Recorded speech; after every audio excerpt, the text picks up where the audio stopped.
Death Watch.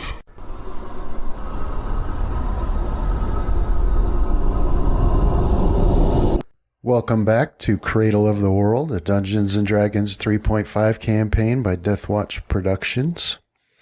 Today, we return to our heroes all in different spaces. So, at the end of last session, Graham was deep beneath the sea in a submersible vehicle of odd construction, attempting to rescue his family, his father, mother, and sister.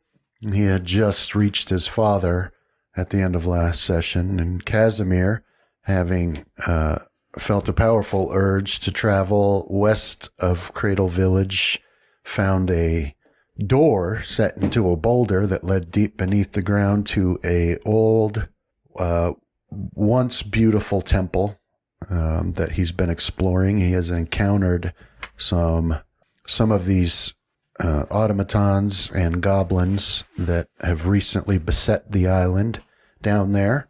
And at the end of the session, he had found a book hidden in a little altar of sorts in one of the rooms. Rohan was in the midst of a fight. He had been traveling through the deep woods trying to track a group of farmers that had been abducted by these human enemies. And he had caught up to them and began trying to effect a rescue. Back in Cradle, Fenrith was charged with the defense of the village in case these people attacked, which the old man with the lantern that's actually a birdcage seemed certain that they would.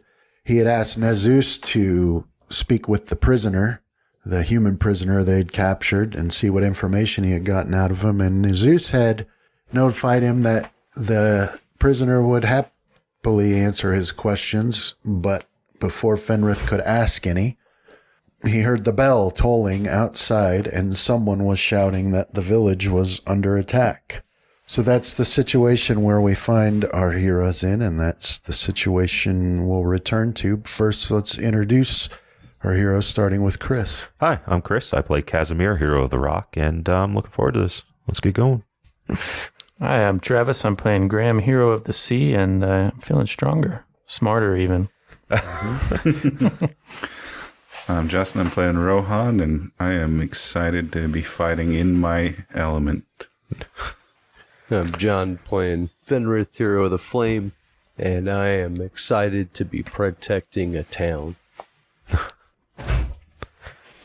Okay, well, I'm glad you're excited because the bell is tolling and someone outside is shouting that the village is under attack, Fenrith. Immediately going to shout, "I'm not ready for command," and run away into the forest. Not really, though. Just change your class. Did we get a map for this area on... What area? For the town. Do we have a map for the town on the new platform? Yeah, I have maps that we'll use when you need them. Okay. As if I remember correctly, I think we were just coming out from the interrogation with Nazus. Yeah, you're right now. When you hear the bell and you hear the shouting, you're inside the village council hall with Nazus and the prisoner. Is it just one bell going, or is it multiple bells? Well, there's just one bell in the village, and it's right outside, but that's the one that is used when there's any sort of trouble at all. So that's the one that's ringing. It's one that fell down in a storm in the early part of the campaign. I guess I'll just ask, does anybody know where the attack is coming from? You're going to go outside and ask? He'll ask the prisoner. Because nobody inside here knows. the people that are outside there. All right, yeah, so you rush outside, and you can see people pointing and looking off to the northwest. Now, from your vantage point, because the council hall is up on sort of a raised little section, you can see off in the northwest corner of the village, on the outskirts, you can see some movement going on over there. Okay. As I will start to head over that way. Okay. All right, 1 second here. And let's try. All right, there we go. And then we need a grid here. Okay. All right, so Fenrith, you run outside and you can see people pointing over there, and you can hear some shouting coming from the northwest section of the village. So, there's some houses out there, and like most of the houses in the village, they have the house, and generally they'll have a garden next to them, and that's the case over here as well. And so you go tearing off in that direction. And so when you arrive, you find yourself coming at it from this angle. So let me share this with you. So you should see the map now. And this is the very northwest section of the village that you find yourself in. And what does that say? We won't worry about that. I'm in some sort of error here. Let me see what this is about. Okay.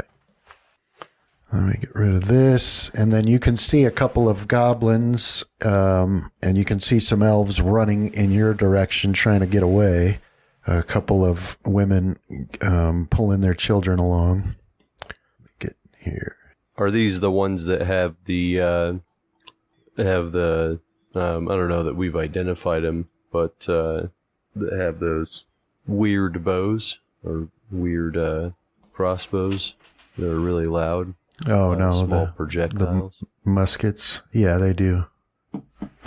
So, Fenrith, why don't you roll initiative for me real quick? All right. All right, so we'll make you the 200s. Okay, Fenrith. So can you see those, the enemies on the map there? Okay. All right. So you come running up to this section of the village, and, people have cleared out for the most part, but there's a couple of elf women with their children trying to get away from these goblins. But you come running up in your bright shining armor, so they see you and they start looking towards you. So now you get to this section of the village and notice that Nazus didn't follow you. And as you had run out of the council hall and down the steps, you did hear someone shout that they're over there too, and you didn't see where they pointed, but Nazus said, I'll cover that. And so, he went to a different section than you. But right now you've got these three goblins, and they are holding those muskets in their hands. And, they're wearing their red coats. The one of them seems to be, dressed a little finer, and he's got more symbols on the collar of his coat. He seems to be in charge because he's pointing at you. But anyway, so that's what you see when you come running up. Okay. All right. So that one. So go ahead. We'll start with you. Okay. It's going to take me a bit to get over there. Yeah. So there you go. Can't quite make this exactly 10 feet. Keeps jumping. And what is it? Yeah, it's supposed to be a circle of 10 feet. Yeah, I mean, what are you doing with it?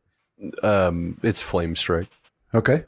So I guess one of the issues here, though, I don't have a way to cast this with it just being in a note. Right. That's when you're going to, if you're going to use it, you throw it into your sheet. Yeah. It's basically like a quick slot. So that way you know what spells you have prepared, and you just drag it over and delete the old stuff. All right. So a pillar of fire and divine energy appears in the sky and slams down over these two goblins.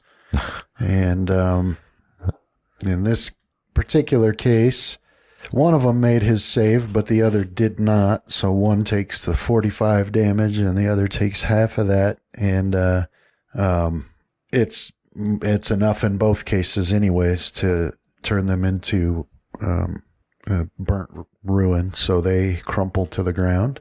The elf women are screaming behind them, and the smell of burnt goblin fills the air.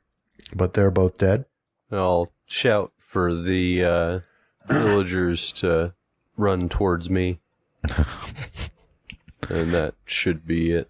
Be not afraid, villagers. All right. So then this other one, it's comes up. He grabs a hold of this elf, and he puts his musket up and fires at you.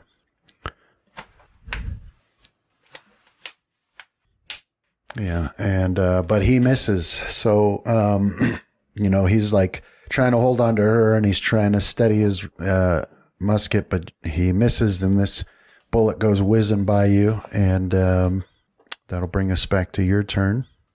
All right, I will. It's still a free action to activate haste boots. Yeah. Okay, I'll activate haste boots and move up to there. All right. Let me put that effect on you there, and you continue running forward. My speed is still 20, right? Well, haste adds a plus 30 to your speed. Oh, shoot. Okay, hold on. So I guess I could make it up here then in one round. Well, I should say it increases your speed by, what did I say, 30? Yeah. Yeah. Up to 30. double.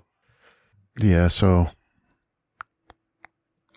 yeah, you could go, yeah, that would work. Okay. Because, I moved, I basically did a double based off what the old haste move was, or rules were. Okay. And then that will end the turn. Mm-hmm. All right. Yeah, so you get up there, right close to him, and he takes a step back here, trying to get, actually, he'll step over this way, and he fires at you, making no effort to get her out of the way first. So this attack hits, and it will do... That's not correct. Hang on, let me get rid of that. So we'll take 20 off. It actually does 15 damage. And then it's your turn again. All right. I'll 5 foot drawing my sword, although that says it's 7 feet. Yeah, I'm not sure why it's doing that. Don't worry about it. All right. And then I'll attack this guy with a full attack action. Okay. All right, so you hit him with all of your attacks. Yeah, so you slice him, 4 times, and, basically just carve huge pieces off of him, and he falls to the ground dead. This is all, I'll tell the women or the villagers there to pick up their bows. From these things and take them back to the village. Okay. And they look more like a see staff, anymore. to be honest. Okay. Or Well, a spear, 'cause whatever they they have look that bayonet. like is okay. So I'll tell them to take those spears back to the village and ask them if there's any more of those of the creatures around. Okay. Yeah, so they bend down to grab those up, and but they say they don't see any others. Okay. I do want to take a minute, if I have one, to just search these things, search the goblins, see if there's anything I can find on them that, letters, things like that. Okay, you want to search them? Yeah, detailed instructions to their camp. That would be nice. A good find. Okay. All right. Complete battle plans with conditions for surrender.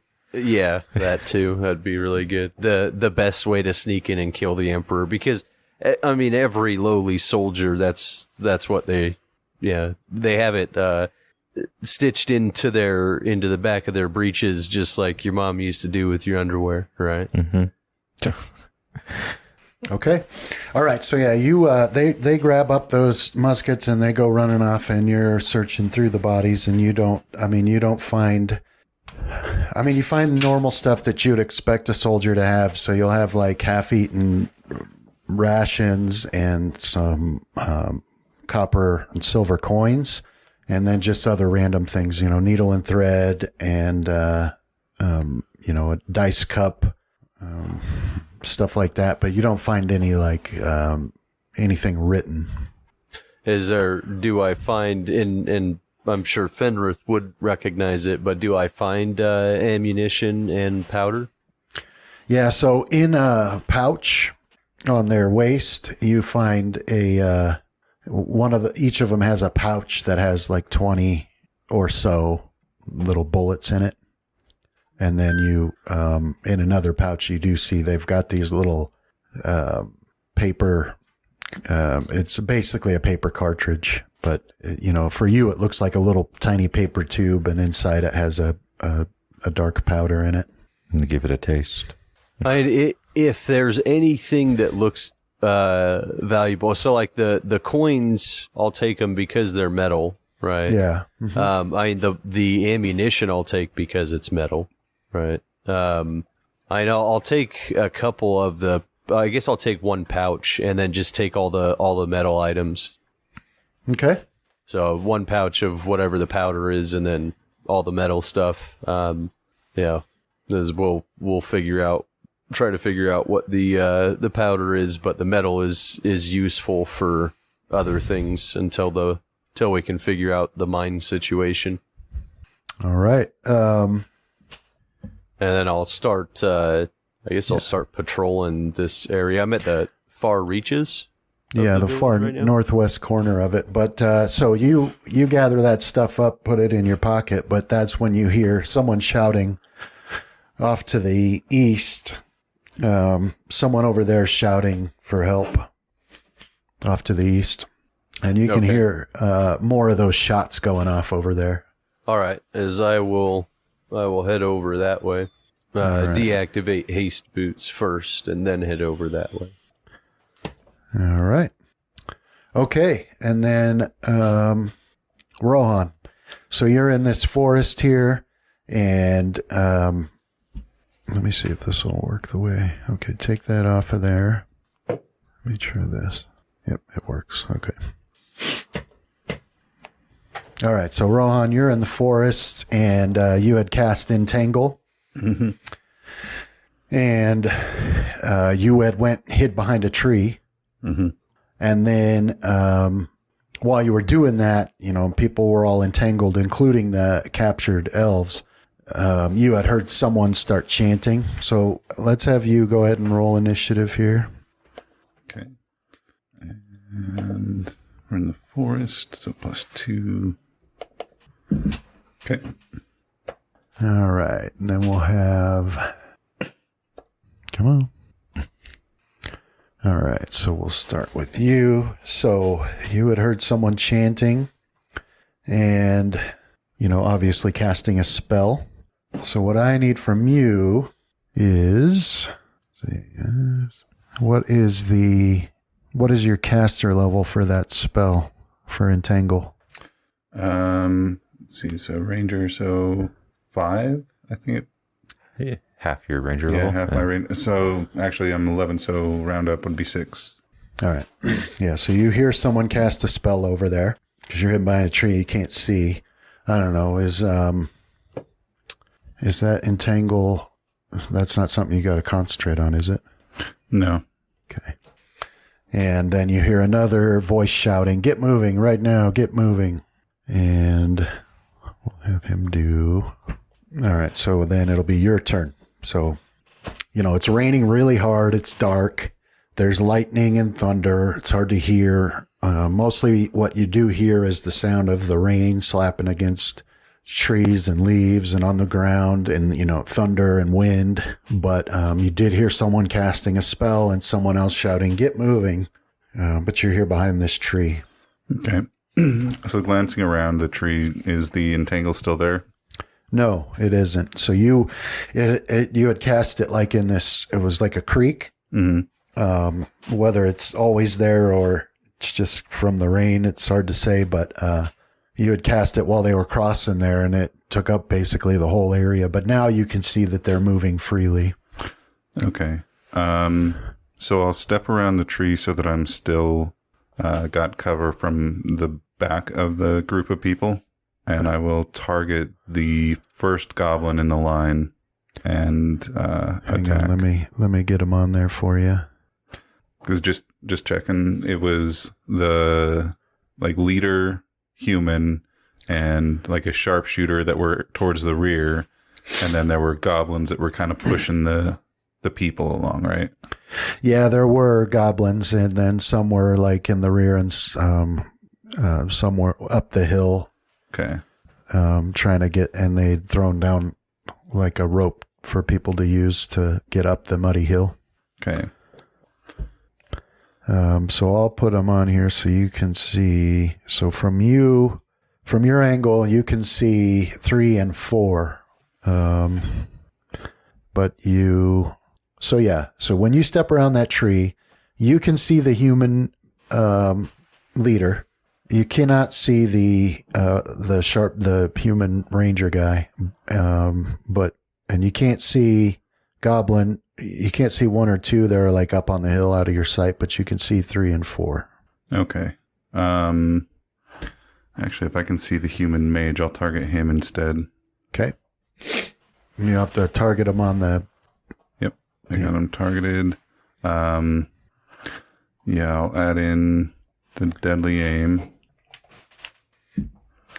So that'll be a -4 to my attack. And then do a full volley at him. And this is at the mage. Yeah. I'm not sure why that one gave me no bonus. No, that makes sense. Okay. Yeah. So the first one was a 20. Yeah, so your attacks, your first looks like attack number, was an 8. Yeah. They popped up in a weird order. Yeah, they My did. last attack, and then my first attack, then my third attack, then my second attack. Well, anyway, one of them hit. Okay. The third one. Second one. Attack number 2 with a 23, that hit. The other one's missed. All right. Yeah, so one of your arrows strikes true, so go ahead and roll damage there. And so you see that arrow thunk into him, and he kind of, reacts to it. The other ones are blown off course by the wind, and they sail past him harmlessly. Okay. Anything else for you? Let's see. That was a full attack. Can I 5-foot step back behind the tree?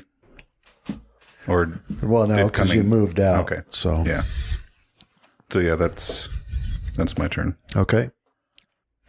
All right. So he, follows the path of these arrows, and you can see him looking in your direction. All right. So you can see him raise his hands, beginning to cast a spell. So we'll have you do. All right. So this what we'll do. We'll just target you. He casts a spell. So your reflex save is a success, and we'll see what that means. So half damage. If it's a reflex save, then my evasion should kick in. Yeah. All right. So yeah, he casts this spell, and you can feel this powerful gust of wind, even more powerful than the regular wind, wash over you. It actually, the way it interacts with the rain. You can see that it generally has a shape of, like a cyclone that washes over you. That quote from the Constantine movie, "Fire, I was born of this." Him using wind against me is kind of the same. But, because you have that evasion, you're able to get out of the way, and it doesn't cause any damage to you.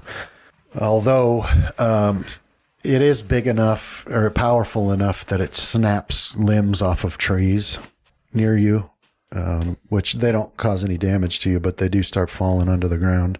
and obscure your vision a little bit. And after he does that, then he continues moving on through the creek, trying to push the others to get up the hill faster. And then that's him. And then, they keep pulling. So, but, these other two goblins back there with him, they are looking in your direction and raising their muskets. We'll see if they can spot you in the dark. Let's see. Yeah, that's good enough. So they do look over at you and raise their muskets and fire. Let me put you as the target here. And then we'll give them a -4 for the weather. But they raise their muskets, take a shot. And the first one hits you for 12 damage. And the second one, he fires as well. Let me see where it is. Oh, and he hits you as well. I don't think they can miss me unless they roll a 1. And that's 6 damage from that guy.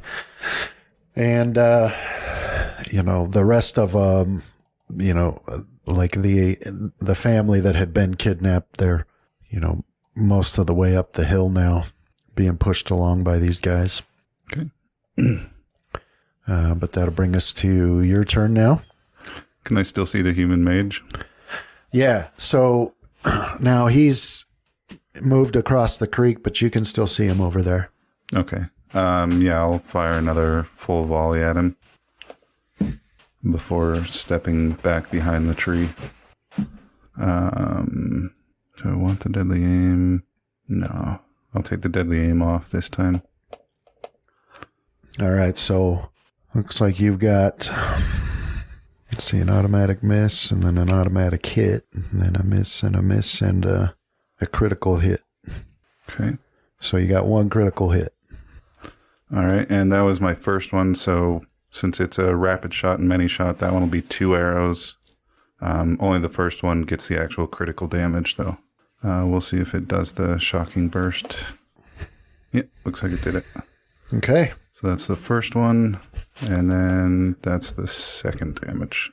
So, all right. Yeah. So you stick a couple arrows in him. One of them, which gets like at the top part of his chest, and pretty close to his throat.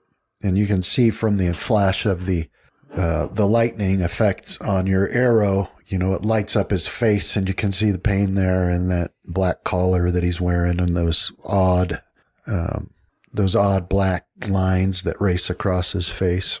Okay. But he's still standing. All right. And then, I'll duck back behind the tree that I was to get full cover. Okay. All right. So, you duck back behind there so you can't see him anymore. And he'll do, well, you don't know what he does. Poke your head out and find out, Justin. Aren't you curious? All right, so you're ducked behind this tree. No more shots from those goblins ring out at you. You're not sure what they're doing over there, but as you're behind this tree, you're looking around, and you just happen to glance, you happen to glance up in time to see that some movement in the trees at what is now in front of you. So you got your back against the tree. So you're looking the opposite direction of these people you've been tracking. And over there you see movement. And then a shot rings out. Rings out of the darkness over in that direction. So that one hits you for 15 damage. Okay. And you don't actually see the person who shot at you. Okay. You just saw a movement, from like a branch or whatever over there. But now it's your turn. All right. I'll use one of my tree stride things from my armor to jump to the top of the hill. Okay. Far enough ahead so that they'll have to pass by me next round. And I will reserve my last action to fire at any enemies that pass by me. All right, so you tree stride, step into the tree, and you pop out somewhere at the top of the hill. Getting yourself set up to intercept them when they pass by you. And then we'll hop on over to Graham. So let me get this. So Graham, you had reached your father, killed the person doing something to him at this table. I'll put the map up here for you. Let me see if I got you on there still. Put the cat in the oven, Justin. Jokes. We're not actually going, well. All right, Graham, you should see that map now. Yep. And, Is that my father? yeah, I don't trust him. it's not, What's he look like? it's not an exact likeness. Yeah. Just kidding. Yeah. I just I healed him with the obsidian wand. Did some cure critical wounds on him, and we had a bit of discussion. He said he got separated from the women folk, Yep, but he doesn't know where they took him. exactly. And he says, you've got to find him. Yeah. Well, you have to stay here, Dad. I can't have you sneaking around behind me. You'll give me away. You haven't been trained like I have. Yeah, and It's CQC. you're right, son. I'll have to hole up here and hope they don't come looking. Well, I think I got something that will help. And I'll pull out a scroll that I will use on my way out of this room. I have a scroll of Hold Portal. So, cast it on that door. Okay. Basically just lock it, right? Yeah. And let me get those use magic devices out there for you. There's that part. What did I roll?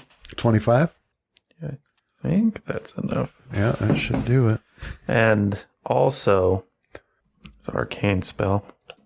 Succeeded on that part too. So yeah, I'll bid him farewell and shutter or close the door. I can't remember how these doors open. They slid out open automatically, right? Yeah. Yeah. So when it closes again, I'll cast my Hold Portal on it. Okay. All right. So you find yourself. So what you do then is you come into this little section between the doors and you cast Hold Portal on it. And then you've got this other door leading back into an area you bed in before. Yeah, and I know beyond this room there was a charging station for the automatons. Yeah. And I think, if memory serves, the only other way I saw to go in this area was straight across. So, Right. Well, no, there was straight across, but there's also in between the two platforms that the those constructs stand on. There's a door as well. I walk in between the platforms. and I think my disguise is probably still going, which we didn't really get to role play with my father. Although I imagine I still looked like Graham. I just would have been a human version of him. Yeah, Maybe no you would have ears. recognized it. Less pointy Yeah. eyebrows. I like to think that you had that elf asshole face, basically, Right. even when your wisdom was low. So his glassy eyes and drooling stare mock me. But it looks dumb to other elves. Yeah. All right. Yeah, I think maybe. I think I'll try to go in between the automatons, but I'm not going to stealth around. I'm just going to continue to act as though I belong. Yeah. Okay. And if I get made, I'll just run back to the last safe place I was at and crouch down. Should about clear it up if my video games have taught me anything. Dun, dun, dun, dun, dun. All right. So you're doing disguise, right? Yeah, I had disguise going. I think if it's at the lowest level, it lasts for 10 minutes. Okay. Did you take that one guy you killed, his clothes? Oh, yeah. No, I don't. I think I have more knowledge on playing dumb than playing superior. Although, So- just act like Chasm here. You Or Fenrir. I think That's Fenrir true. is a good one. Yeah. You walk between these two, and as you entered the room, they look over at you, and you can see that light, from their face, like scanning over you, but they don't do anything. I have the Empire approved magic running. And then so you come to this door in between them, and it opens and shows a hallway with 3 doors on the opposite end of it. Okay, so I walk into the hallway. I'll take a look at those 3 doors and see if I can find some sort of cue, kind of like I did with the one where I found my father, where I saw, there was a little bit more traffic going one way. People's muddy boots. Yeah, you don't really see any indications like that here. Okay. Well, let's just do this the right way then. Now that intelligence is higher, wisdom is higher, I'll go to the right door and walk in there. Yeah, so when you open that one, or when it opens, rather. I mean, I will take a moment to see if I can hear anything beyond them, but if nothing stops me up, then in I go. Just do good old Jack Burton. Communication devices in here, right? Over here. Huh? Just fixing it. Okay. Yeah, is there a phone I can just be carrying? Yeah. It's one of those, like in the cartoons, those tins that the old people hold up to their ear. So you don't, Junction box right back through here. You don't hear anything. And, when this door opens, you can just see there's an empty room. Oh, Emperor's got me working Empty, overtime. do I discern any purpose from the room, like a storage room or something? Well, maybe, but right now it's completely empty, so it's hard to say what they use it for. Still moving. All right, on to the next door along the righteous path. Only I had a cardboard box. Which one is that? The door directly in front of me. Okay. Yeah, so that one opens, and you can see a long hallway with doors on either side of it down the length here and there, and then one at the very end of it. What's a hallway doing here? And also, you also see that this has 4 more of those constructs in here. So I'll place them for you so you can see. Huh? Constructs. So it's got 2 sort of close to you, and then 2 at the end. Let me make them visible for you here. It's got kind of that white noise filter going across, meaning I can't use certain items, right? Like no, it's not really doing. I'm just saying from like Metal Gear Solid. Weren't there parts where you couldn't do certain things, like it was jamming stuff up? I can't remember. Just vaguely remembering first Metal Gear Solid. There's the area where you couldn't use weapons, but I don't remember it having like a filter. Well, I'm in one of those areas right now. I don't know what so my guess with these automatons is they probably just say magic detected randomly. Otherwise, sounds like something an Empire would do. All right, your move. All right, well, keep my fingers crossed and move on. I can't help but picture him as kind of like RoboCop, though. Move on down the hall. With the jaunty janitor's jaunt. Okay. Down the hall. Coming to clean some stuff up. All right, so you make it here when their attention is drawn to you, and they both look over at you. So, what's your disguise? I think we were around 15 or 16 the last time. I didn't note it, but I know I rolled kind of lowish. But that was the DC to overcome. Of course, my bluff, or no, has my disguise gotten better? Did you want a new one? So in this year, you just have a +1 to your disguise. Was that on purpose? Or did you used to have a skill in it? No, I never did have a skill in it. But, did you use magic? Didn't you use magic? Yeah. You used Disguise self. Yeah, scroll, right? Disguise self? Okay. Sorry, he should have a +10 if it's still right, going. So I have a +11. I want to say I rolled my normal 4 last time, so we were at a 15, but it might have been a point or so higher. No, I think Maybe I rolled an 8? it, 19? yeah. Was like 4 weeks ago, though. No, that sounds right to me, 19. And then, yeah, so their attention is drawn to you. And you can see that red light wash over you from both of their faces. Also, while I'm doing this, roll a search for me. That's all under perception now. Yeah, right? perception, sorry. Yeah. Oh, where'd my tower go? Yeah, I don't have one either. Do we have to Yeah, turn it it's on? in the options. You have to turn it on in the options. Give me just a second. Do you know which particular tab it's? Dice tower. Main tab. I think you might have to Here, let me. turn it on for me. Yeah, you might. I can turn it on. What are you doing I different? just click on the on off. Yeah, I'm not getting anything. Oh, yeah. It doesn't seem to have appeared. Now it says on. There you go. There is the tower. Oh, there it is. Way the hell over there. Let me adjust it to the correct position. Lock it. Perception. There we go. Yeah. I was reading low light because there's a bunch of stuff that's kind of changed here or there, and I was just going through everything. And Oh, no. in moonlight, we now see as good as daytime. Oh, okay. Everything else is about the same. I just like that because that's something that seemed to always be in the lore. I think it's in like the non-mechanical talk about it, even from third edition. It just Yeah. Okay.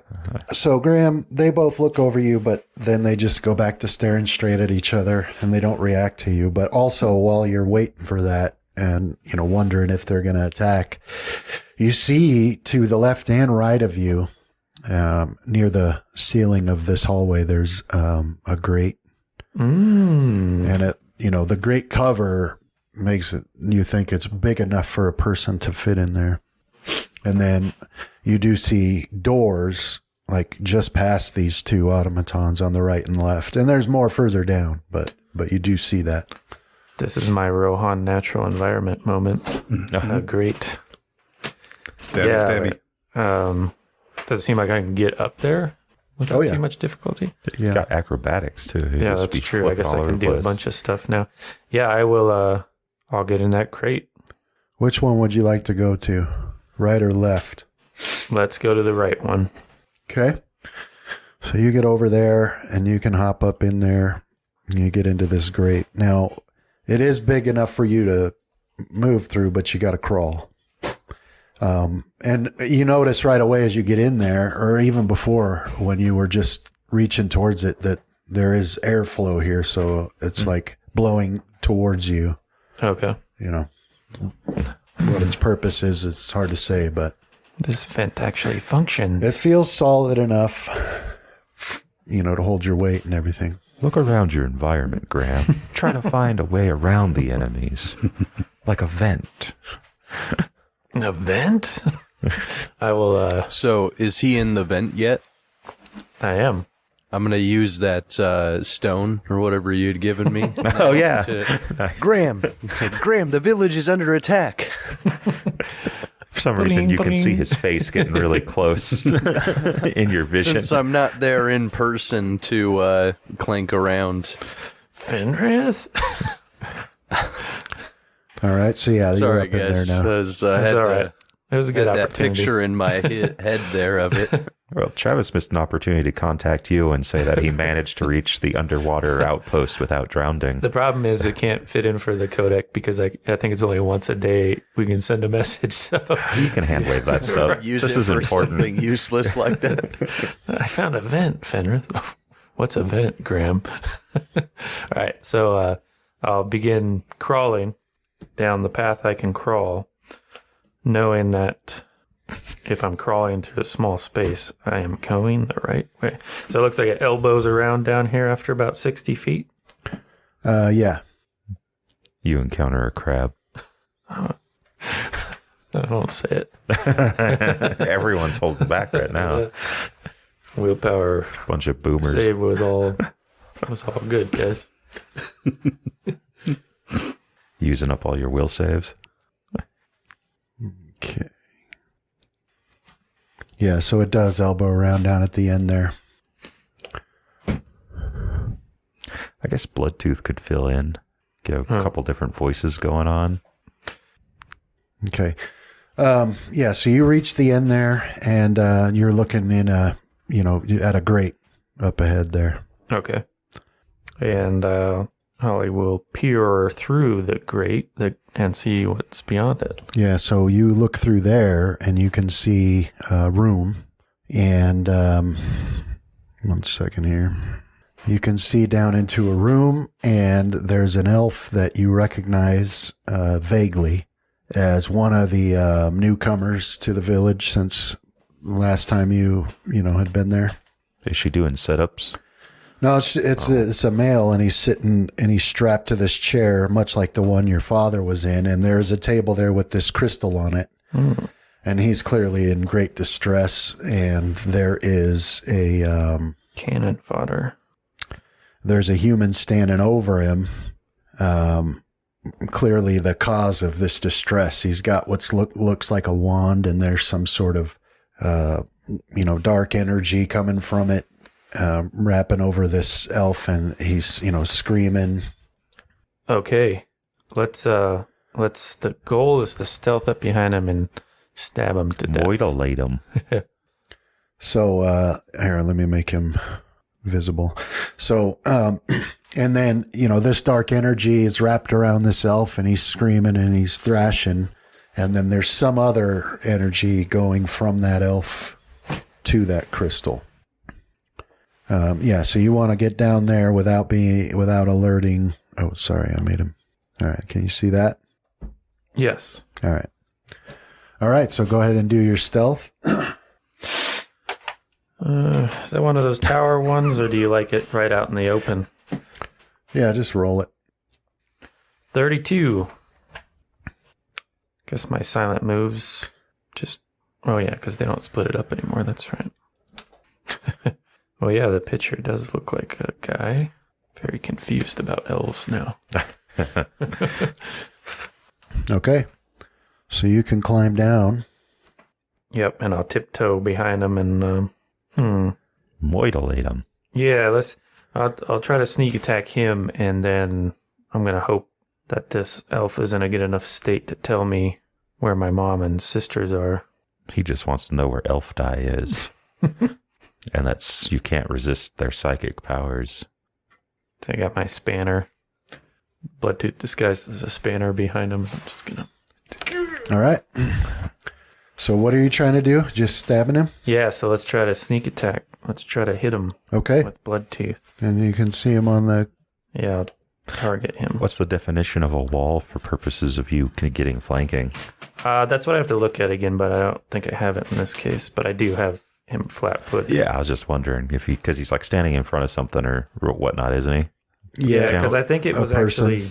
Oh. But the person doesn't threaten him, so I don't think it counts. I'll look at it again, but I was like, did it say specifically stone walls? But anyhow, let's go. Here's my attack roll. A single thrust of Bloodtooth. Well, that's a hit. And here's Bloodtooth damage. Pretty dice. Here's sneak attack damage. Mm. And I guess that also puts the bleeding effect on him. Yeah, which he's dead, so... So yeah, you can just describe where you want to stab him, and yeah, well, I'd just go for the kidney meat. Sour on him. Yep, right in the back, so he can't scream. Yeah, so I mean, he does stand upright, but yeah, he doesn't make a sound, and then he goes limp, falls back. Yeah, I'll do that kind of, catch his weight and settle him to the ground. It doesn't matter because blood is just fountaining all over the place. And then I got my bloody spanner, which I'm... Don't worry, I'm here to save you. Where's my mom and sisters? Quick, we're running out of time. But this guy, is he in a similar state as my father was? He is like, it doesn't seem like he even notices you. His eyes are open, they're fluttering, and he's like trying to catch his breath, but he looks aged. It looks like you're a diversion now. All right, so let's pull out that obsidian wand again and do some healing on him. As you look closer at him, you recognize this one. He is one of the new people. His name was Voradri, and you remember that he had been speaking with your father about sort of like apprenticing with him to learn how to, because a lot of the new ones had to find something to do. And you remember this guy had been speaking with your father on one of the times you visited about. I guess that would make sense why he would be here with the same batch of of people. Okay. So I think I got exactly what I needed. Phew, dang, nice. To cast this darn wand.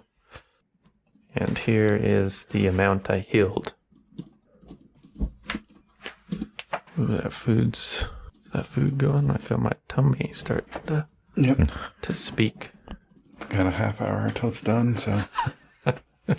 He's gonna start getting on the soapbox here soon. All right, so you use the wand and you cure him, and so clearly it has an effect on him, and his eyes snap open, and he's able to breathe. The aging effect doesn't disappear though, and he's clearly exhausted still. And there's a haunted look in his eyes. You're not sure what it is he went through, but obviously it had a terrible effect on him. But his eyes, when he recognizes you, you can see this flash of like the most extreme relief that you've ever seen on somebody's face. Did you say I remembered his name? Sorry, I already forgot it. Yeah, Varadri. Varadri. Yeah, Varadri. Varadri, can you walk? Yeah, so he's, strapped down to this chair, and you undo those clasps, and he rises on very, very shaky legs. It doesn't look to you like he's going to be able to walk far. Oh, that's okay. Just sit here and rest a while. But did you see my mom and sisters at all? Yeah, they brought us all together. I'm not sure where they went, where they took them. When did you split off from them? Do you remember? No, they brought us out all down a hallway, and your father had already been taken somewhere else by then, and I was the next to be brought into a room. I see. Well, just wait here, and I'll come back for you as soon as I find them. Okay. Promise me you'll come back. Nope. I'll try, though. I can't make any promises. I'll tell him if it's been a while, he's going to have to get out on his own, which you won't be able to do, but maybe. Just don't tell him that. All right. Well, you tell him that he sinks back down into the chair, and but before you even finish that, he's unconscious. Okay. But still breathing. So this ventilation, does it continue on again out of this room? Do a perception here. Oh, dang it. What is going on? There we go. Kept getting a weird window popping up. So yeah, you can tell that on the opposite side of the room from where you came in, there's another grate up there. Yeah, so I'll head for that grate and begin worming my way along. All right, so you go into there and you can see, you go into there and see that it's directly connected to The hallway? the next room Oh, okay. straight ahead, but also to your left, the tunnel goes on back in the direction of the hallway. So what can I see in the next room?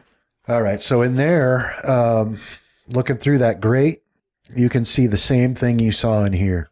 Another stranger? Another of the, another stranger, another one of the newcomers. And here, I'll just put it on there for you. And another human with that wand standing over him, seemingly torturing him. So this is another one of the new elves that you don't recognize them. Okay. Well, let's do the same thing. All right. So we'll hold there. You're going to sneak down in there and rescue this guy, and we'll bounce on over to Casimir. And Casimir, you had been wandering through this massive ancient temple that once was beautiful but has somehow decayed over time. You were aware of the fact that time is different here. If you had the feeling like it almost felt to you like it wasn't moving correctly. Everything had sort of a washed out look to it. Okay. Yeah. Let me put you back in here. I wonder if this means I get a dagger that I can fill with sand. I think that'd be the way to go. All right, so you should be able to see that map now. Not overpowered at all. Yeah, it's all dark right now. Yeah, let me get the lighting set up here. Can you see now? Yep. Okay. Trying to emulate a washed out look, but basically, with your magical vision, you can see just fine. Okay. Oops. So you had been in this room, and this is where you found the little altar or whatever, Yeah. and that had a book in it. And that's where we left you off. So now you're heading back towards the entrance to this room. Yeah, I think, what was it? There was the door with the goblins that they were apparently guarding.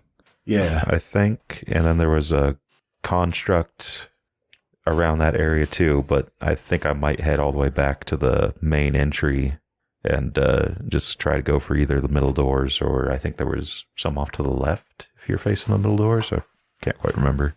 Okay. All right. So here, actually, let me do this.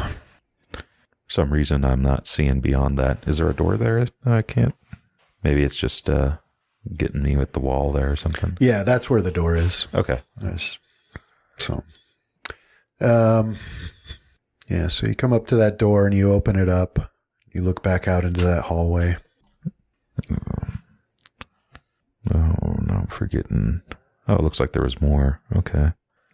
Yeah, so I mean, from here you could see that, further to the left, there it branched downwards, and then you came from the right. Yeah. All right. We'll keep going this way then. Abandon the plan I just had. Mimic Graham here. Live by the seat of my pants. All right, let's see. All right, yeah, so you go heading off in that direction. Now, as you take your first step that direction, so I guess if we're going to be accurate, you would have noticed that before you got all the way over there. So we'll put you here. Okay. And as you step out that door, basically, into this hallway, you hear a laugh, an evil laugh, start echoing through the space. Those are never good. And so then you're heading off that. So as you get around this corner, you look and you can see it continues on down with a branch off to the left. And then at the end, it looks like it branches to the right as well. All right. At this point, you start hearing screams, like shrieks of terror at this point. Like down that way? Yeah, well, it's hard to say From because everywhere. of the echo. It just sounds to you like it comes from everywhere, just like that laugh did.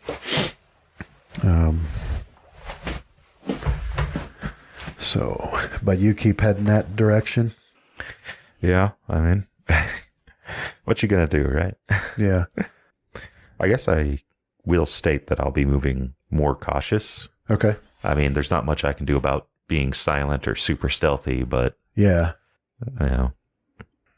All right, so you take your steps down there and you end up here. And at this point now, you hear the clanging and crashing of, booted feet and jingling chainmail.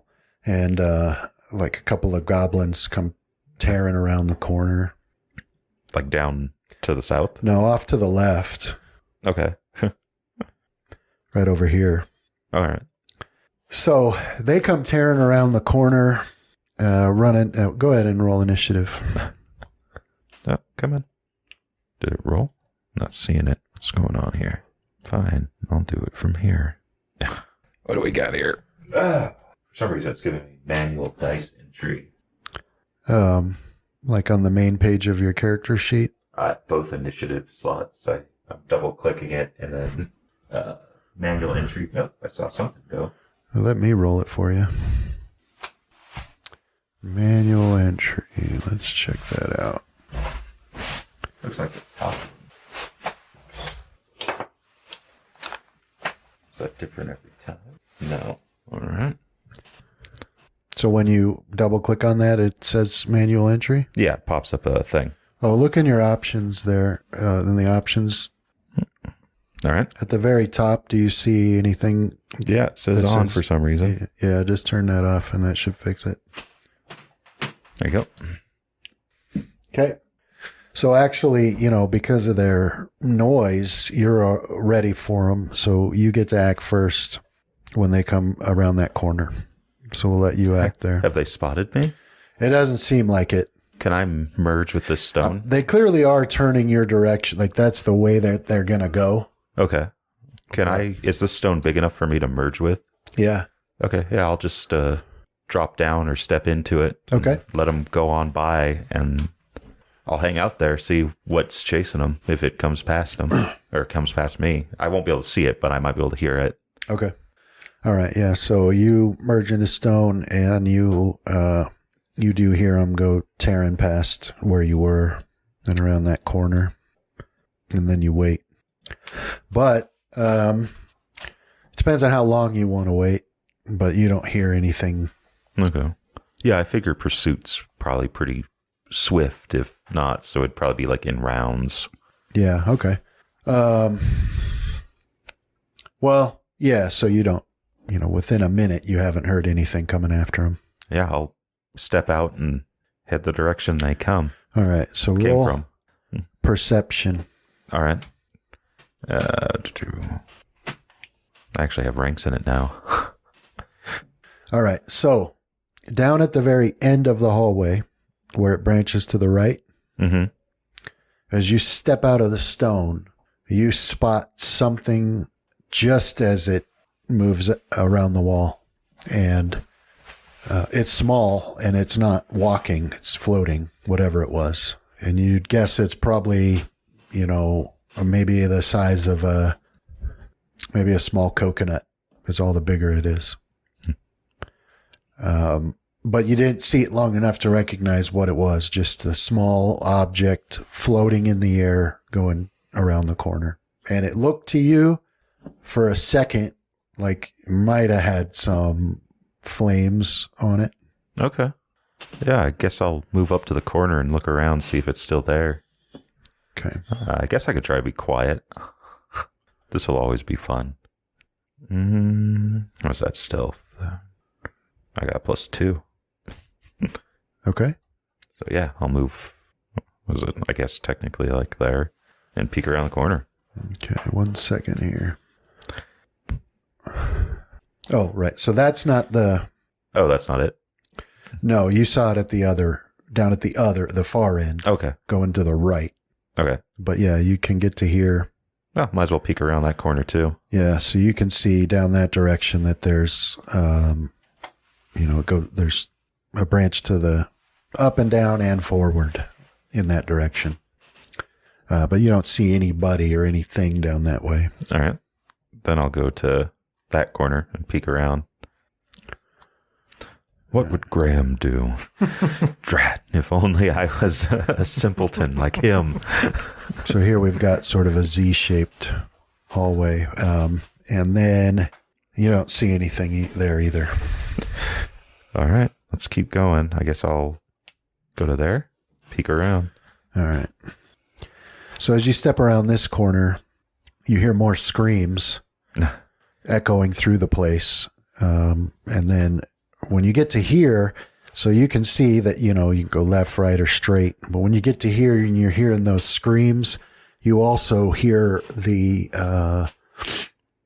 really loud clanking, thumping sounds echoing as well. It's hard to say which direction they're coming from.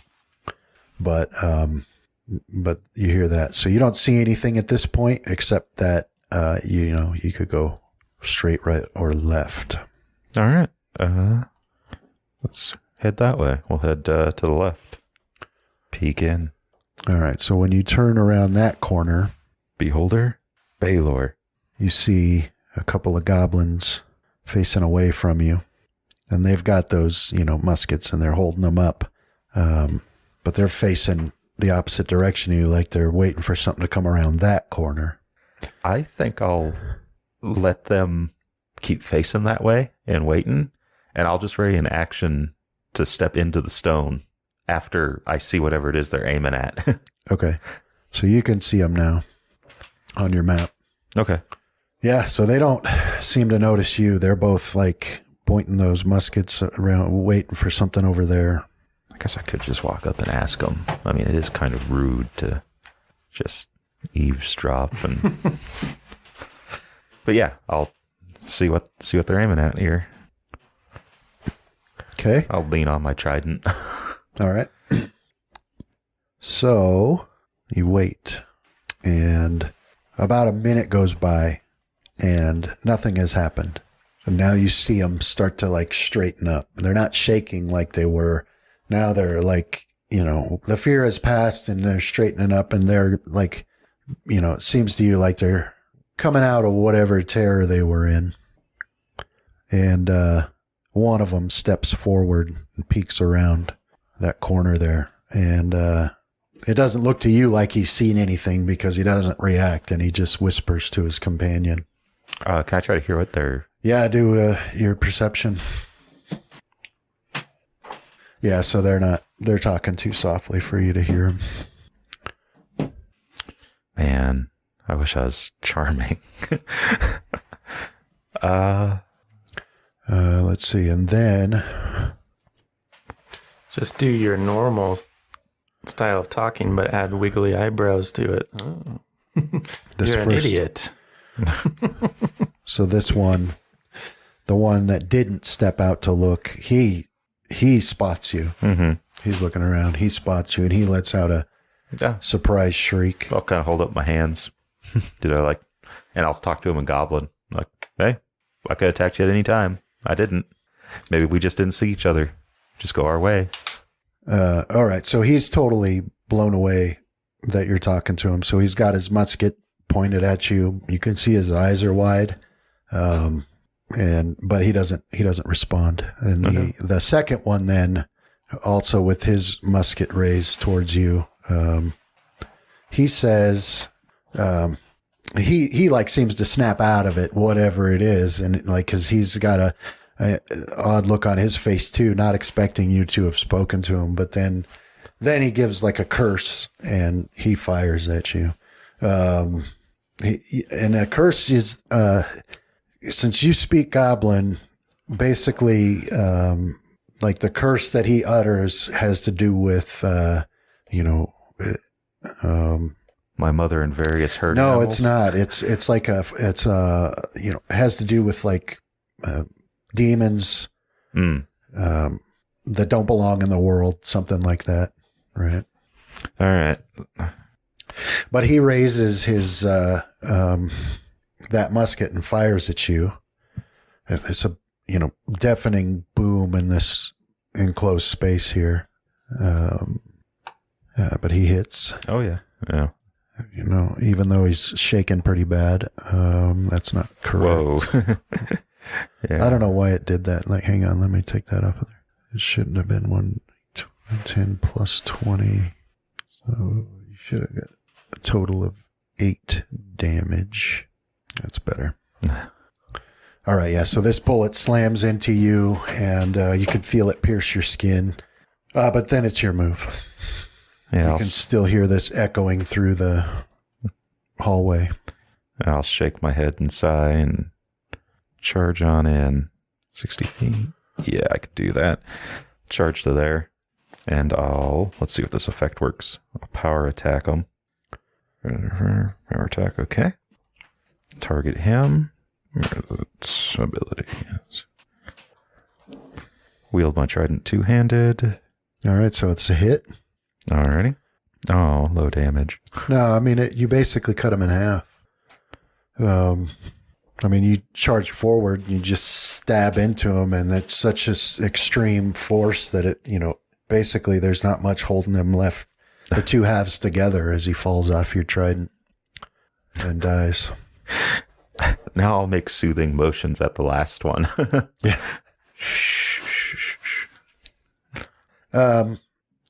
All right, yeah. So that one now he's screaming top of his lungs.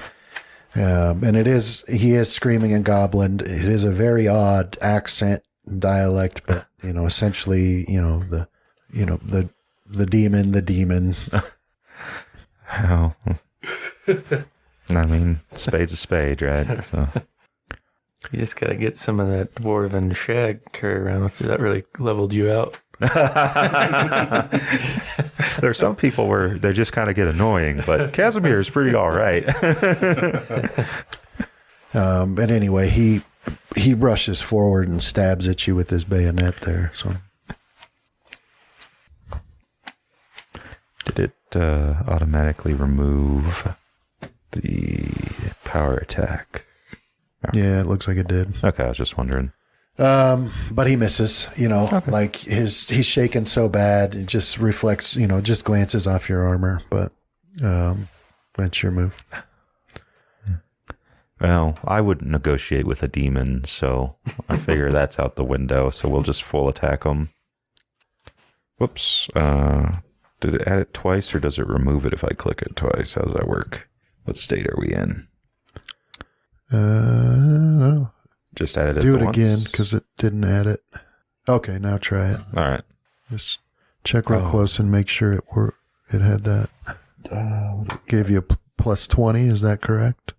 Yeah, for my first attack, plus 15 for my second. So that's wrong. It should have been 17, plus 17, and plus 12. Okay. Well, either way, both of those would hit. Alrighty. And then the damage is probably also wrong. Was it plus 9, I think, is what that one's given me now? Plus 9 instead of plus 13.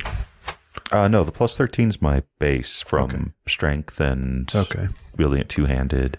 All right, but we didn't have him targeted. Let's 5, 9. I didn't have him targeted. Dang it. Anyway, you put him at like negative 40, so you basically slash him to ribbons, and he falls to the ground in a pool of blood and viscera. His entrails sliding down the smooth stone hallway. But he's dead. We could have been friends, buddy. Now roll a perception, please. Add plus 4 to it in the tower. Yeah, I just roll all perceptions in the tower these days. All right. So, you've got these dead goblins on the floor here, and you're still hearing echoes from elsewhere of, stomping and clanking and screaming and laughing, that same evil horror movie laugh. But as it happens, you just notice that as you had run by on the way to charge those, that there's something odd with the stone right here. See that marker? Yes. Yeah. All right. Well, let's go over to it and see if we can figure out what's it about. All right. So, yeah, you can clearly tell as you step up to this that this, although it's disguised, it's clearly a doorway. It's difficult to say what method, but you can tell it's a doorway here. Does that perception include finding the trip, or am I going to have to? Well, it doesn't. The fact that it doesn't seem to have one leads you to believe that you just simply push. Yeah, let's give it a push. And then, so when that, now what was it? Like, I received a vision kind of about where I'm supposed to go in here, right? Like, it was like way down, right? Into a room with was it an ornate door? Yeah, you did see an ornate door. Yeah. And as far as the down, you did already travel quite a ways down to reach this point. Yeah, that's true. Wait, why is this not? And the ornate door was not those original doors like at the front, the big double ones? No, it was different. Okay. Yeah, so you push and that wall opens and you find yourself, it's like, that's a lie. It doesn't open. You just go through it. Oh, okay. It's like an illusory door. And you find yourself in this small-ish, everything in here is huge in this temple, but, comparatively small room with a rounded wall. This room seems to have been spared any effects of time and erosion And, you imagine it looks much how it did at the completion of the temple. It's like marble floors. It's not represented well in the map there that you're seeing in real life, but take my word for it, because I wouldn't deceive you. It's like beautiful, polished marble floors and walls. And once again, a mural that stretches from the right wall all the way to the left, telling a story. And there's a couple of chests in this room as well. Oh, fun. Do I have the urge to step back when I go to open them? Because that's the only warning I have these days. Graham's not here. Here, let me Just remember. get them on there for you. What was it? The mimic that we encountered. So you've got 2 chests over here, and then a story being told on the wall. All right. So the story, as you look over it, what's being told, because you had seen that artwork before with the, the deities eating together. Yeah. All right. So now, and on that one, you had seen that one that was, the most beautiful that you could imagine any being could be. And she had the dagger in her hand hidden behind her back. And she was behind Coralon. And, in the artwork, he doesn't notice her, right? Yeah. So you'd seen that before. And here we've got a different story, somehow conveyed in these images. And Do you want a linguistics? yeah, actually, that's good. Yeah, let's do that because you get more information that way. Where did it go? There it is. Awesome. Yeah. So you basically understand all of it. So the story being told here is, well, here, let me find. All right. Yeah. So here's the story being told here is that, Coralon, Larethian, is the father of the elves, the god of the elves, but not the only god of the elves.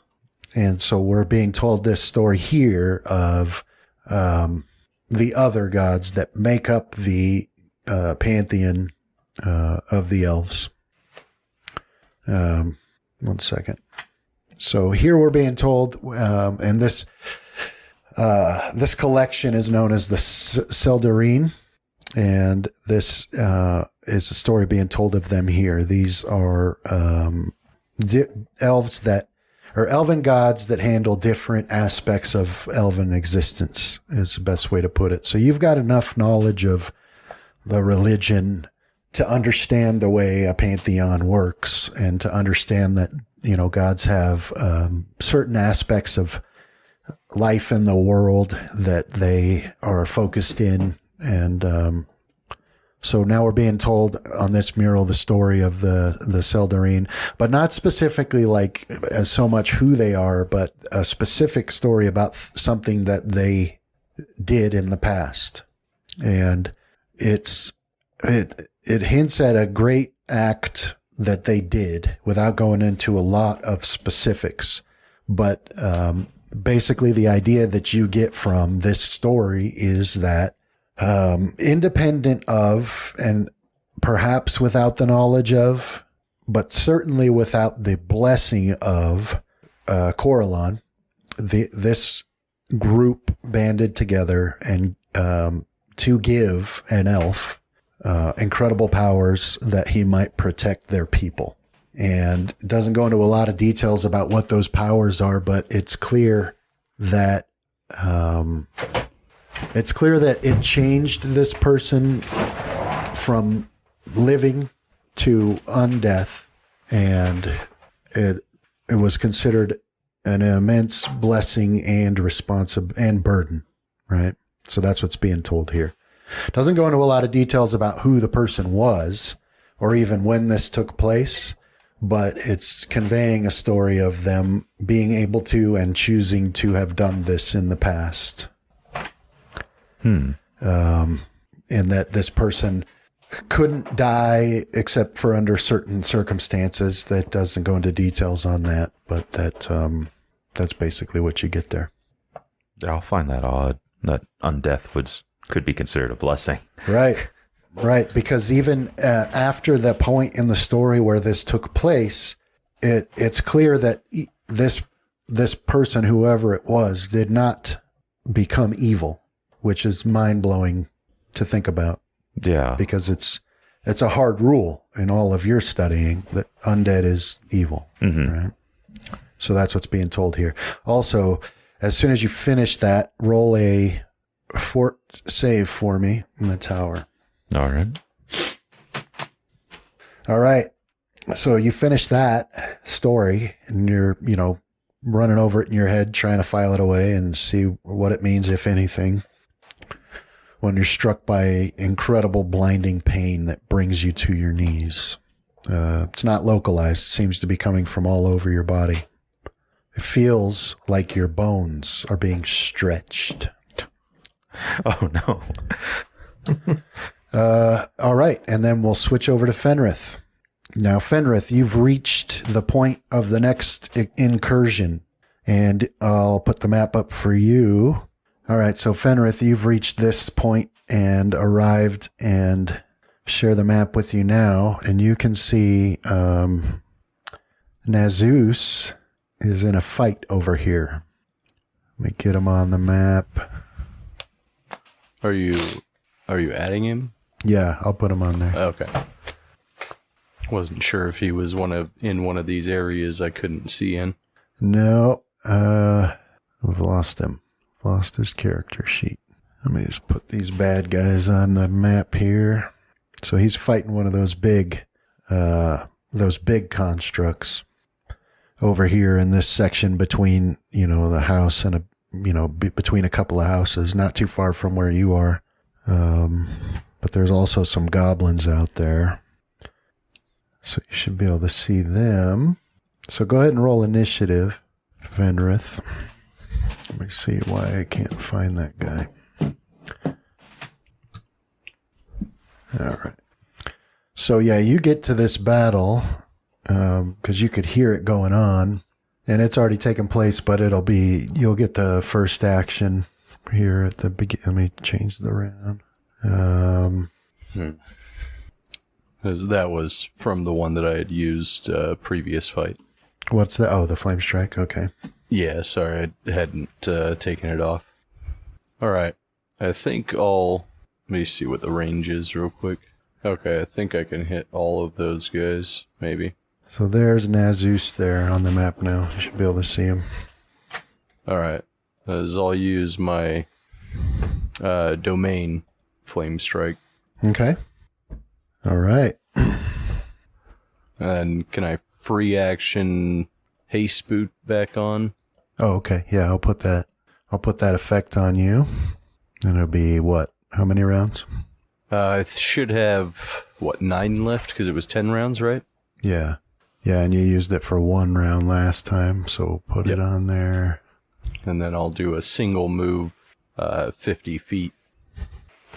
Okay, so you cast Flame Strike and hit, let's see, what do we got here? So the goblins, the goblin, that one made its save, that one failed.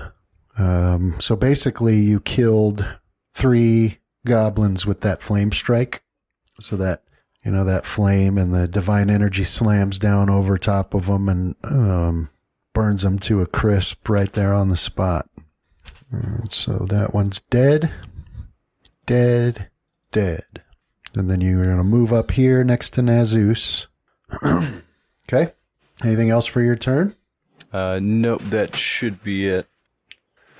All right. So way back over here by this giant pile of hay, there's a human. He lifts a rifle and takes aim at you.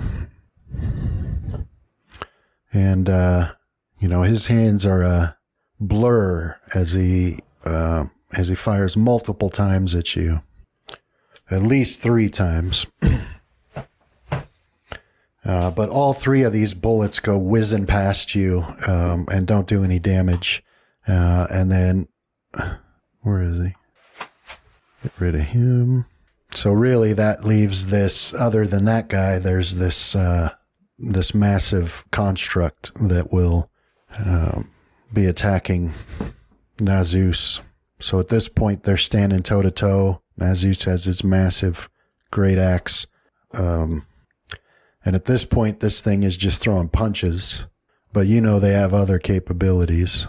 But it's 2 punches, both of which hit Nazus. And he takes some damage there. And then it's Nazus's turn. And he's like, he's got this giant axe and he's swinging that at this thing. Let me fix this real quick. So we got 2. So he does a little bit of damage to it, but this thing is clearly really tough. So, his axe is deflecting off of it. But anyway, that'll bring us to you. All right, I'm going to target the ranger, Okay. and this is one of the new spells. It's Umbral Strike. All right. Does he have total concealment? No. Okay. No, he doesn't have total concealment. So go ahead and target him and use that. All right, so it's a ranged touch attack. Oh, yeah. So he'll take half damage. Or was that mine? So he succeeded. So he'll take half damage. I succeeded on my ranged touch attack. Yeah, you hit him with your touch attack. He did his save. So on a save, what does he take? Partial? Yeah, So- he should take half. So he took damage. 24 damage from it. Yep. And then he's not he's not blinded. Okay, right. Yeah, stops the blinding. Okay. All right. Anything else for And you? I'm gonna move again I'm gonna skirt around this thing. I'll probably invoke one attack of opportunity when I'm gonna try and go behind the enforcer. Oh, okay. So it'll be like that. So I think he'll get 1 attack of opportunity though, because of his reach, right? Yeah, but I mean... Yeah. All right, yeah, so he'll take it. He'll swing his arm at you. But he automatically misses you. So, his arm whooshes overhead and you continue on your path and get behind him. All right, and that should end it. That should end it. Okay. Yeah, so you make it to there. Oops, skipped a guy. Okay. All right, Ranger will continue shooting. 1 hit against you for 12 damage. Law Enforcer will do a 2 laser beams. Right out of the center of its face, this laser beam strikes out at Nazus. One of them hits, the other one goes wide. And Nazus is pretty heavily wounded at this point. But he will do a full attack on this thing anyways. Oh, I see what I did there. This isn't considered a creature, is it? Like for what purposes? Well, I was gonna try and create water inside of it, hoping to damage whatever is making it run. But I can't do it inside of creatures, as I was thinking. This would probably be more of a construct, right? No. For those purposes, yeah, it's creature. You did also see them walk out of the ocean, too. Yeah. Well, that may just mean that they're sealed up tight, not necessarily that they can't handle it inside of them. They also might not be freshwater constructs, only saltwater constructs. All right, so he swings 3 times and then also stabs forward violently with his horns. And he's done some pretty severe damage to this thing, too. And now it's your turn, Fenrith. All right, so for the channel energy, I guess how exactly is that supposed to work? Well, you use it, and then in your case, depending on what it is for you, I think it's, 7d6? Yeah. So you roll 7d6, and that's healing damage to, everyone around you. Or, that's healing for everyone around you. Mm-hmm. So, you would target Nazus and yourself with it.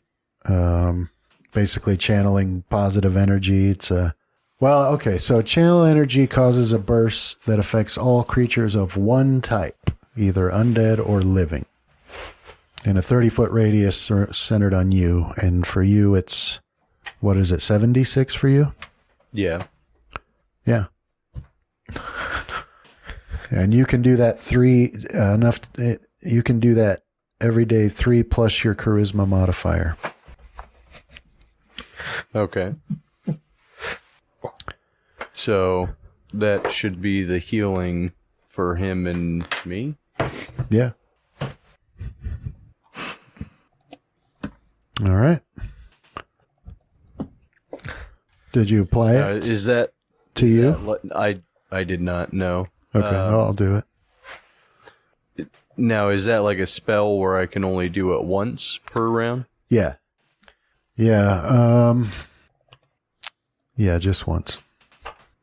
Okay. All right. Anything else for you? Deactivate those haste boots for the moment. All right. And I think that's all I can do. Okay.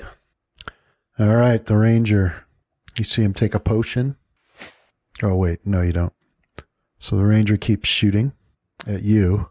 One of his bullets hits you for 15 damage. And then this this construct will do 2 slam attacks against Nazus here. 2 punches, basically, both of which hit. And one does 25, one does 21. Now Nazus is more damaged than he was before you healed. And he's, bleeding badly. It'll be his turn. He'll do a full attack on that thing, including a gore. And we've got hit with two axe strikes and with his horns. Now this thing's starting to spark. It's clearly very damaged, but it's your turn, Fenrith. All right, I'll do that again. All right. There we go. And anything else? No, I don't think I can do anything else. Okay. All right. So at this point, the human sees the writing on the wall and begins to retreat off towards the north till he's out of sight. And then this thing is going to continue its attack on Nazus, swinging its metal arms. A couple more hits. Yeah, I think he's going to die. He looks close to it, but on his face, it's hard to read Minotaur's expressions, so he doesn't look all that concerned. Yeah, I just don't see channel healing as... Like, I'm going to actually have to prepare healing spells because I don't see this as sustainable. Right. Not against something that does this kind of damage anyway. But nevertheless, he'll continue his attack. Let's see. All right, so 3 hits there. That's wrong. No, I killed him, so... Yeah. Well, I did foresee this happening.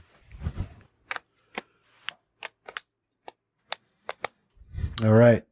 Now it's your move. Now this thing is like sparking, electricity's arcing off of it.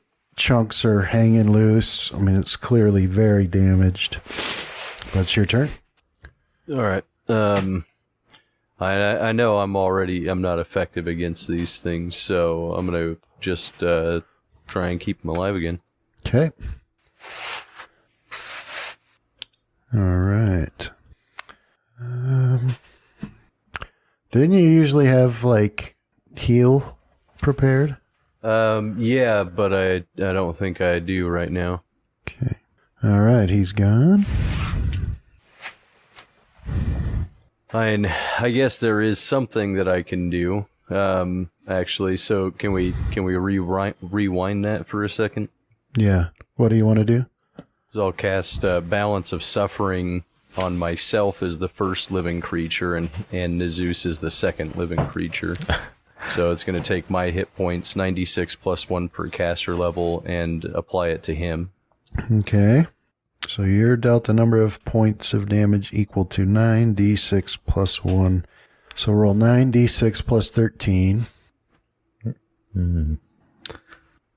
All All right, so I'm going to target myself first on this because it only has a damage option.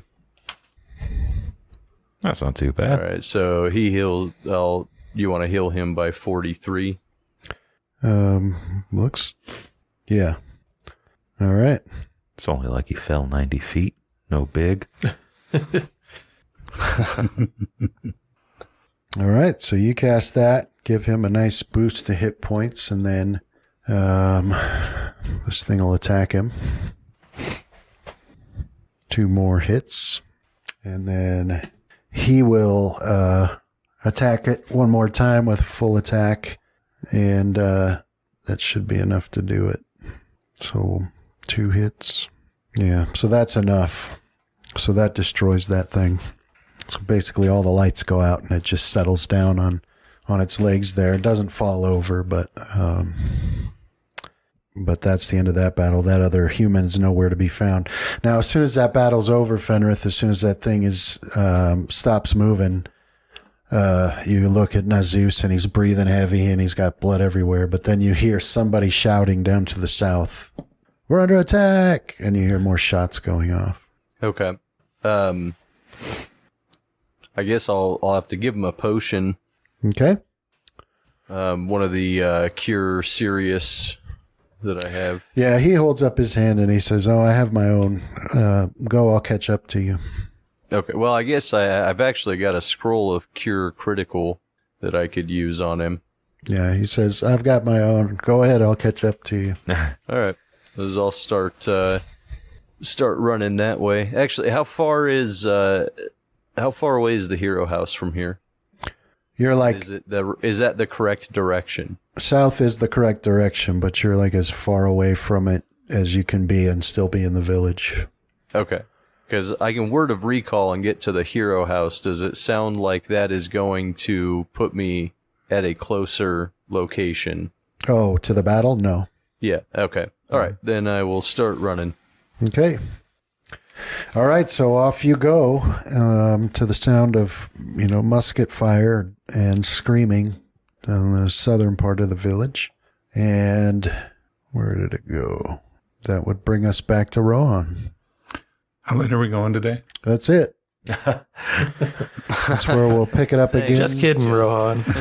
Next done. time on Rohan's turn. Oh, man. And then we'll continue this. Thanks, Brandon. Thank you, Brandon. Yeah. I think I'm gonna have to change some feats, or at least one, because I took a mythic feat. Oh, okay. And from what